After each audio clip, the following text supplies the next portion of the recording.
Amin'ny fifaliana riavana no ifanetrantsika eto amin'izao tranon'Andriamanitra izao no ny fahasoavana lehibe amanginy ity fiangonana ity ka azahoana manokana na mandray tanana ireo mpanompon'Andriamanitra voafidy indray ho amin'ny taom-piasana 420 hatramin'ny 720 raha sitrapon'Andriamanitra. Miarahaba antsika rehetra amin'ny anaran'ny Tompo, miarahaba ny komitin'ny fifidianana izay tena nitotona fotsy na andro na masaka izao fotoana izao teo ambany tanam-pahasoavan'Andriamanitra. Miarahaba anareo ray aman-dreny ara-pivavahana na mpitondra fiangonana na laika tazaneto mifanotrona amin'ireto avantsika. Miarahaba anareo tompon'andraikitra ara-panjakana olom-boafidy na olom-boatendry tonga koa amin'izao fanompo-pivavahana fanomezam-boninahitra an'Andriamanitra izao. Ho antsika voakan'Andriamanitra tsy ankanavaka miombona amin'ity fotoana ity riavana tonona amintsika ny fahasoavana sy ny fiadanana avy amin'Andriamanitra ray sy Jesosy Kristy tompontsika. Mampahery ny fanahy masina amin'ireo soratra masina izay efa novakiana tamintsika teo dia ny bokin'ny Romanina ka ny Romanina 9:7 hatramin'ny 7:10 no iarahantsika mandritra ny toriteny. Romanina 9:7 hatramin'ny 7:10. Efa nangatahan'ny mpiara-miasatra ny ampiandohana ny fanahy masina ary izany indrindra no mbola irina hitarika antsika andresy lahatsintsika mandritra ity fotoana ny afatra ity. Romanina 9:7 tafiditra ao anatin'ny boky izay manamarika ny maha-protestantantsika izany riavana. Ny epistily nisoratan'i Paoly ho an'ny Romanina dia mifono fampianarana mahaveta-danja momba ny finoana ary fototra indrindra nametrahana ny fanitsipivavahana hatramin'izao ianantsika izao. Ny Romanina dia mampianatra foto-kevitra anankiray anisany ampianariny hoe ny asa-pamonjena vitan'i Kristy dia tsy nijanona teo amin'ny famelan-keloka ihany fa tonga indrindra amin'ny fahariana vaovao, fanomezana tena vaovao, nanesorana ny tena nyota ary nametrahana ny tena ny fahamarinana, nanesorana ny olombelona eo ambany vahoan'ny fahotana ary ametrahana Andriamanitra azy ho amin'ny fanompona ny fahamarinana. Ny toko voalohany andininy 9:20 hatramin'ny toko 9 andininy 7:30 dia mivoy izany foto-kevitra izany indrindra. Ary araka ny nanarahantsika azy teo ato amin'ny Romanina 9 andininy 7 hatramin'ny 7:30 dia anisan'izany fizarana mivony amin'ny famelan-keloka sy ny fahariana vaovao izany. Azavaina mialoha riavana ny fisian'ny voambolana anankitelo mifamatotra ary te ilaza amintsika ny amin'ny hoe fanahy masina. Eo amin'ny andininy 7 hatramin'ny 7:30 dia hitantsika ao ny filazana ny amin'ny hoe fanahin'Andriamanitra. Taratrao ny fanambarana ny amin'ny hoe fanahin'i Kristy ary tononinao ny filazana fohy manao hoe fanahy. Fa ireo fanambarana ireo na ireo teny ireo dia samy manondro ny fanahy masina avokoa.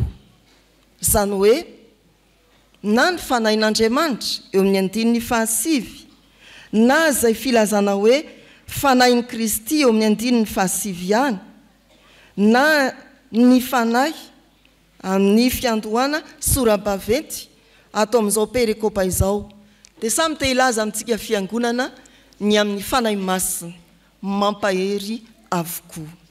Azavainy reto andiny soratra masiny reto zany amin'ny Korintianina voalohany toko 2:7 manao hoe amin'ny anaran'ny Tompo koa mampahafantatra anareo fa tsy misy olona ampiteneny ny fanahin'Andriamanitra ka manao hoe voaozina Jesosy raha tsy amin'ny fanahy ary tsy misy olona mahay manaiky any Jesosy Tompo raha tsy avy amin'ny fanahy masina.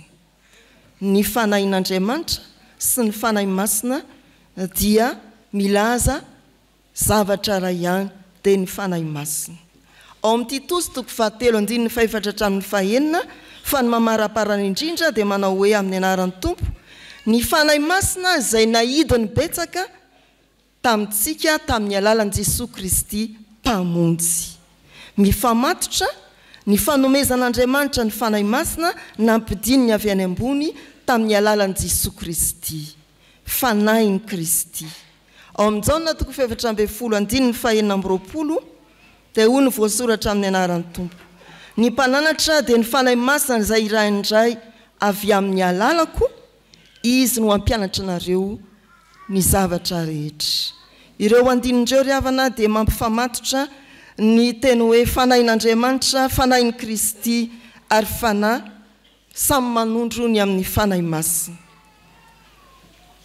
Zao soratra masina zao zany dia miresaka indrindra ny amin'ny hoe fanahy masina. Ka voalohany ny fanahy masina dia nampidin'Andriamanitra ao anatitsika. Mampidina ny fanahy masina ao anatitsika Andriamanitra. Mampahery ny fanahy masina ary ampidin'Andriamanitra ao anatitsika zany. Tsy vokatra mitsimoka avy amin'ny tany na afafy, tsy avy amin'ny ezaka ataontsika zanak'olombelona no azontsika ny fanahy masina, fa fanomezana avy any ambony zany. Ny asan'ny apôstôly toko 2:2 ry havana, mitantara indrindra ny nanomezana ny fanahy masina dia milaza fa nisy feonidina avy any an-danitra. Nisy feo tonga tampoka avy tany an-danitra toy ny rivotra mahery ny fofofofo. Tena vokatra avy any an-danitra, fanomezana avy amin'Andriamanitra ny fanahy masina, fa tsy avy amin'ny tany na avy amin'ny ezaka ataontsika olombelona. Tsy ezaka nataonao, tsy ny fiazakazahantsika tamin'ny fanompoana no mampisy ny fanahy masina ao anatitsika, fa tena fanomezana avy any ambony natolotr'Andriamanitra zany. Indraindray tsika dia mahateny manoloana ny olona maloka lavaka sendra ambanitsika dia hoe latsahan'ny fanahy masina izy dia mbanitsika. Indraindray mifanerasera amin'ny olona konjokonjo ka mba niteny dia hoe latsahan'ny fanahy masina izy dia mba niteny. Ary indraindray koa dia sendra ny olona kahihatra, rehefa nangataka ianao ka nahazo dia faly ery, latsahan'ny fanahy masina izy dia nanome. Izany tokoa ry havana. Ny asan'ny fanahy masina dia zavatra tsy hita hitantsika, fa fanomezana avy amin'Andriamanitra. Tsy hoe olona lale mipaika ianao, voafidy dekona ka omen'Andriamanitra ny fanahy masina, tsia. Na dia olona mety mifanohitra amin'izany azy ianao, tena masika, ary karazan'olona maro ianareo dia voafidy ary andatsahan'Andriamanitra ny fanahy masina avy any ambony. Tsy hoe olona nianatra be ianao ka ataon'Andriamanitra ho mari-pahaizana ny fanahy masina, dia ny fidina ianao ho dekona ka nomena ny fanahy masina. Tsia, fari-pahaizana samihafa no eny ampelantananareo, na ny loholona na ny dekona amperinasa na ny voafidy, fa ny fidina ianao ary nomeny ny fanahy masina mba hahery. Tsy hoe ianao nomendrika indrindra tamin'ny mpandray ny fanasan'ny Tompo ka napetra no dekona dia omeny ny fanahy masina. Tsia, ny mety ho farahidiny tany mpanota tahaka ny Paoly apôstôly ianao ka omeny ny fanahy masina. mba ho velona amin'ny fahamarinana tsy hoe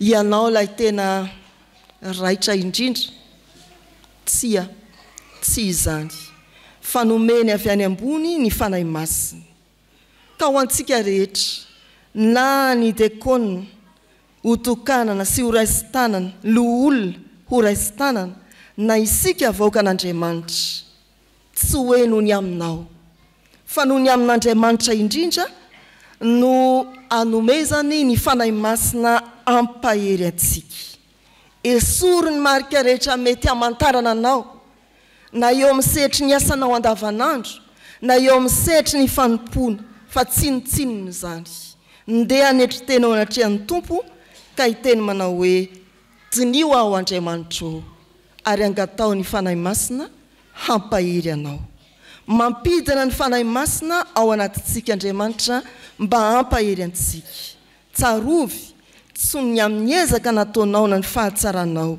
fampidiny avy any ambony izany fanomezana fahasoavana entiny mampahery ny mpanompo izay ny fidiny ny faharoa ry havana raha manome ny fanahy masina Andriamanitra dia mamelona antsika ny fanahy masina eo amin'ny andiny 10 hatramin'ny 17 atao anatin'izao perikopa izao no ampianaran'ny Paoly apôstôly izany filazana ny amin'ny hoe mamelona ny fanahy masina manantitrantitra raha teo izay voalazan'ny Joba nentina tamintsika tao 5 minitra ny ankizy sy ny tanora mamelona antsika ny fanahy masina manomboka ny amin'ny Genesis dia hita fa rehefa no volavolain'Andriamanitra niainga tamin'ny vovotany ny olona dia tsy tonga olombelona raha tsy nofofony fofonaina mahavelona ny fanahy masina ao anatintsika dia manome fahavelomana na lazaina koa hoe ny fanahy masina ao anatintsika no manome ny fahavelomana Ony Genesis 2:2-7 ary vovotany no namoronan'i Jehovah ny olona ary nofofony ny fofonaina mahavelona ny vavorony dia tonga olombelona izy olona no fofon'Andriamanitra fofonaina mahavelona no tonga olombelona ao amin'ny Ezekiel 7:30 rehefa nasiany tompo fofonaina ireo taolamaina dia nifanatona ka nihetsika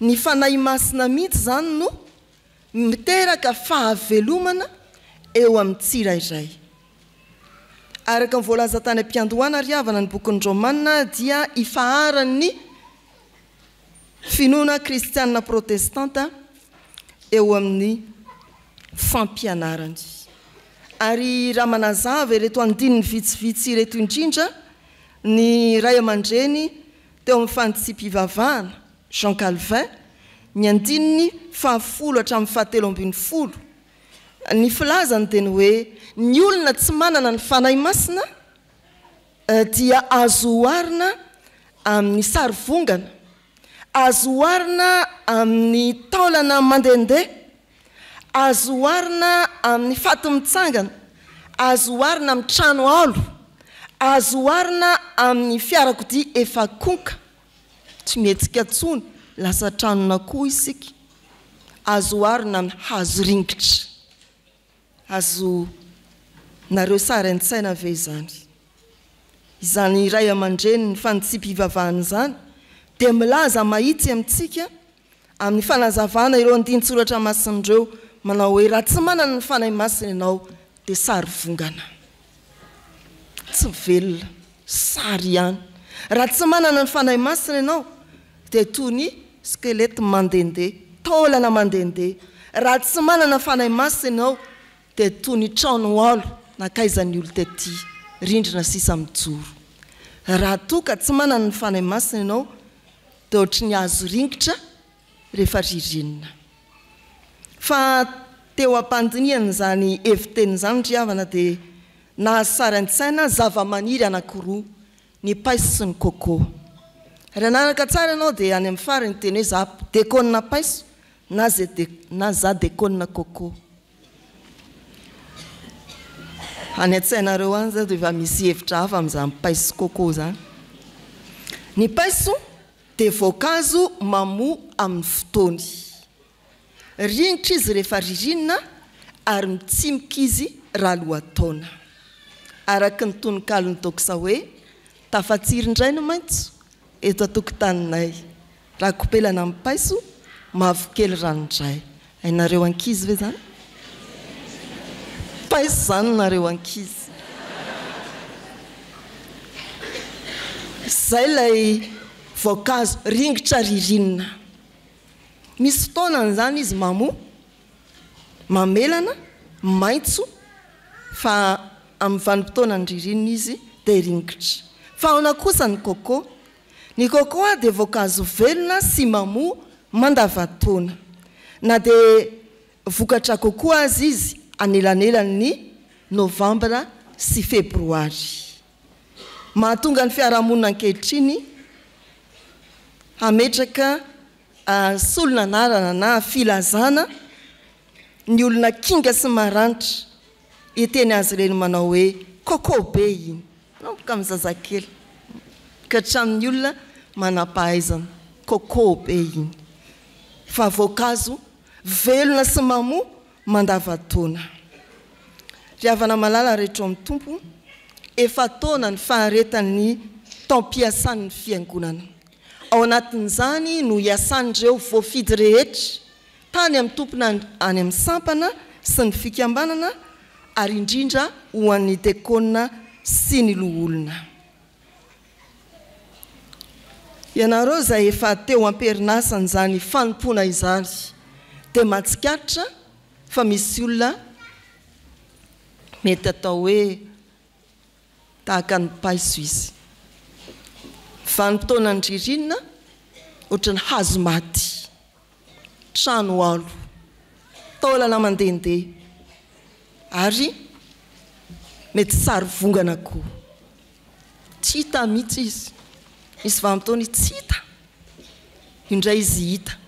Dia tandray sao dia mitrango zany indray andrano dia hoe raha kopelana amin'ny paiso. Tafatsiry indray no maitso. Fa aty am-piandohana dia mieritreritra ianao hoe aera tena manana ny fanahy masinao dia toy ny voankazo voanio na coco ka mamelana mandavan-taona fa tsy paiso. Mamelona antsika riavana ny fanahy masina. Mba ho kristianina voanio ianao fa tsy paiso.